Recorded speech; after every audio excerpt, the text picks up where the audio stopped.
Magulang ni Bianzi nagulat sa biglaang pagpunta ni Edo. Edo, may pinagtapat sa magulang ni Bianzi. Bago ko ipagpatuloy ang aking reaction video, pakiusap patapusin ang video para malaman ang nilalaman nito, at kung bago ka pa lang sa aking munting channel, pakisubscribe naman para lagi kang updated sa video ng mga kalingap. Isang mapagpalang araw sa inyong lahat mga kalingap. Isang tahimik na hapon nang magpasya si Edo na harapin ang kanyang nagawang pagkakamali. Mabigat ang kanyang pakiramdam habang papunta sa bahay ni Bianzi. Bawat hakbang niya ay tila may kasamang kaba at pagsisisi. Hindi niya alam kung paano siya haharap sa mga magulang ni Bianzi, ngunit alam niyang kailangan niya itong gawin. Pagdating niya sa tapat ng bahay, sandali siyang huminto. Huminga siya ng malalim at tinipon ang natitirang lakas ng loob.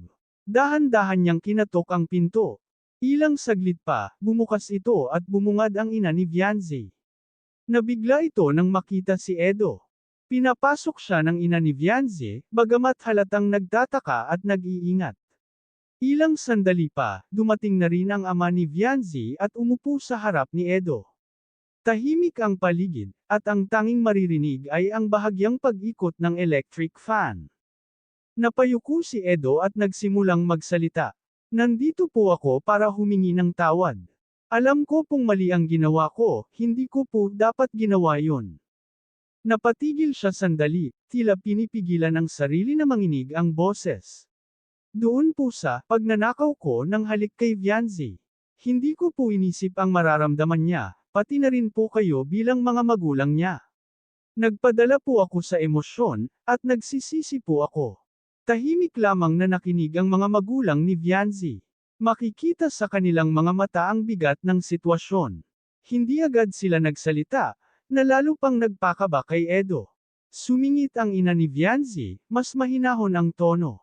Kumusta na kayo ni Bianzi? Nakapag-usap na po kami. Sinabi niya na naka-move on na siya sa nangyari. Pero hindi po ibig sabihin nun ay tama na ang ginawa ko. Kaya po nandito ako, para humingi ng tawad sa inyo. Muling nanahimik ang silid.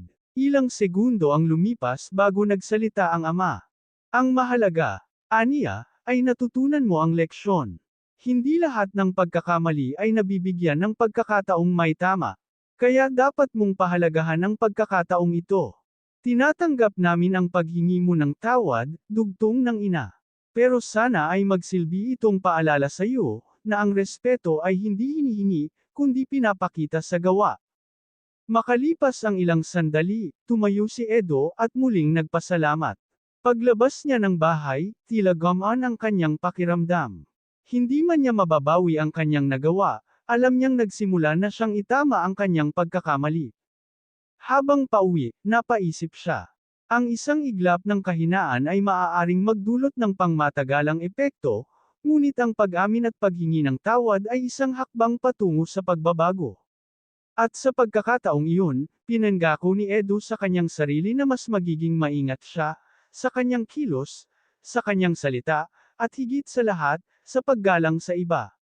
Hanggang dito na lang ang update ko mga kalingap, maraming salamat at God bless sa inyong lahat.